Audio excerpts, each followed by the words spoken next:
Hello, this is Malorian, and this is going to be a battle report with my Welsh Legion Empire versus a heavily skink-themed Sotek Lizardmen army. And this first picture here is just, showing off the two generals facing off against each other, because I find this hilarious.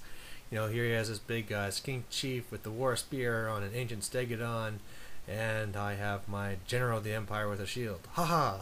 And maybe the other thing that you might have noticed is that he's painted. I just did a little bit just on the characters. He's totally painted. The BSB is all painted, but just needs to be based. My engineer is just has like the first two colors on, and then my cannons have the first color on. It's just something I'll be slowly working on for this army, so don't expect tons right away. Alright, so looking at the board here, for my side I have my spearman formation on the far left. That's just 25 spearmen with a detachment of 6 archers in the front and 9 swordsmen in the back. Then on the other side of the house there I have a swordman formation, and swordman formation, the difference from the spearman one is that I have 5 free company instead of 6 archers. And on his side, way up there, he has a huge skink unit. Should be about 24 or 3 Croxagore, some skinks behind the woods, some pterodons.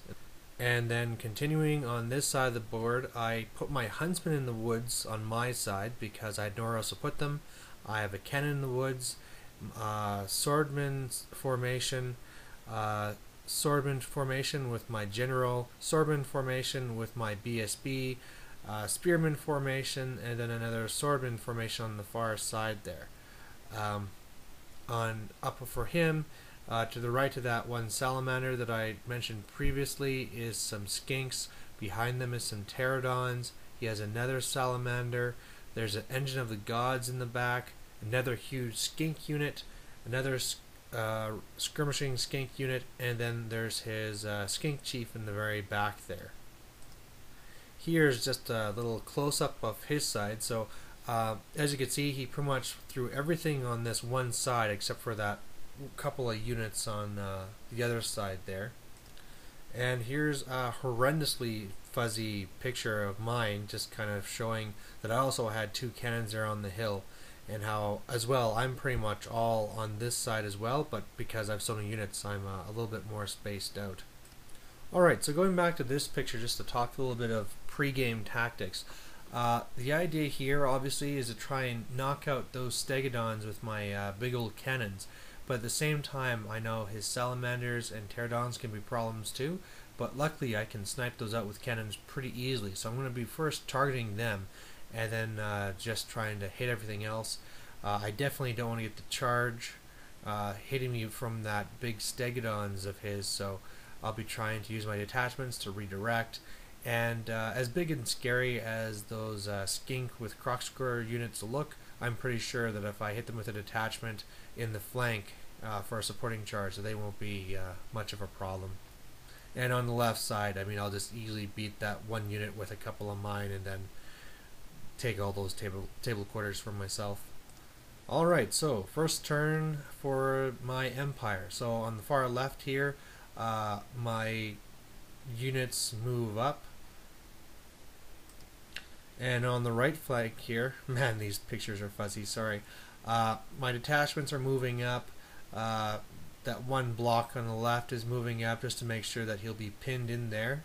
And yeah, I had a horrendously, this turn for cannons, yeah, it wasn't a good turn for shooting.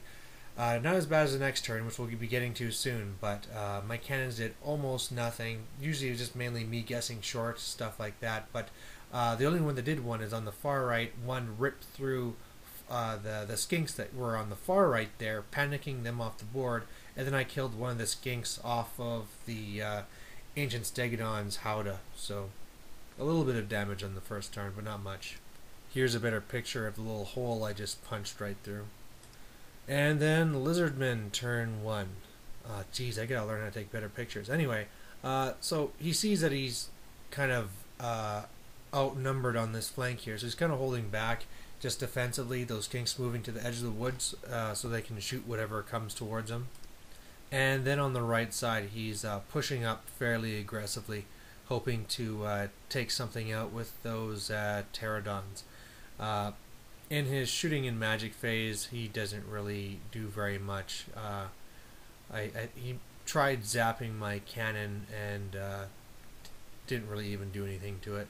So, turn to Welsh Legion. One of the things I want to avoid here is I don't want it to be so that I move up to take him on, and then his skinks charge my detachment so they can't support. So right now I'm setting up my block so that if he goes for the bait, he'll hit me, and then I can support charge with my detachment. But yeah, I don't think he's going to be too keen to jump into that. So at the same time, I've brought over another block that you can see coming from the other side. That's going to try and help force out those skinks, and then help me get that one Croxagore unit. And on this flank, I'm really just trying to set up to make sure those pterodons can't really get to me. I was kind of hoping that I would kill one of those pterodons and the salamanders on the left side here, but this cannon over here misfired. Luckily with the Master Engineer, I could re-roll, and then I stopped right in front of it with another misfire. So that's all covering there. And you can see I put my general on the very back, just in case the pterodon's just barely able to fly to the back of my zone, then he can go and charge him. And then on this side you can see that yeah, my cannons are all screwed up because the one on the left misfired and can't shoot this turn or next, and the one on the right misfired and blew up. So that kind of sucked, but what can you do? Those two detachments had charged the pterodons in front, and they ran off, so that was good. And on the other side, I had panicked them with archer fire. My cannon didn't do anything, but my archers killed some, so they flew back, and so now all the pterodons are in the back of his line. Lizardmen turn 2. His skinks are just here to start shooting up my spearmen, and they kill 2 of them. And on the other side here, the pterodons that had fled the charge rallied and came back. His other one rallied but couldn't move because it was from panicking. That big skink unit had charged the detachments there, and had actually just charged the left one first and then redirected. But anyway, that's why they are where they are.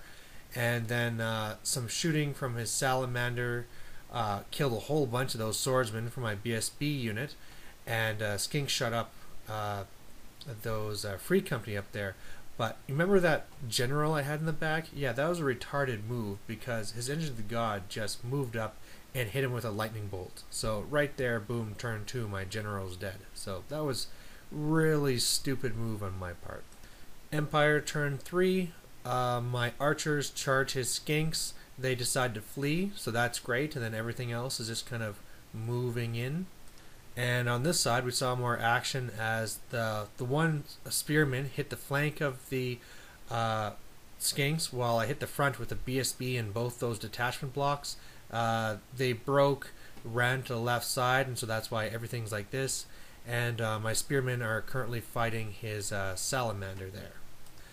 And actually, sorry, the reason why the pterodons are in the back is because I first charged the pterodons. They fled, and because of the way they were, I was able to redirect into the flank. Lizardmen turn 3. His skinks don't rally, run off the board, so now this one unit of his is completely to my mercy. And on this flank, his engine of the god hit into the flank of my spearmen. They, broke me. The engine of the god held, so the salamander just kind of ran me down as I ran into his general unit there. His pterodons are flying up to make sure they can get to my cannons, and his salamanders killed a few more of my guys, but nothing too bad. And then he also pretty much wiped out those 2 detachments. Free company, the last 2 guys are just fleeing, and they'll just never rally. So on this side, things are kind of falling apart. Hopefully my units will rally, and then I can fight back, but I really don't like the way that I handled this flank. I still have lots of units, but I have to be very careful now. So anyway, we'll cover the last half of the game in the next video. Thanks.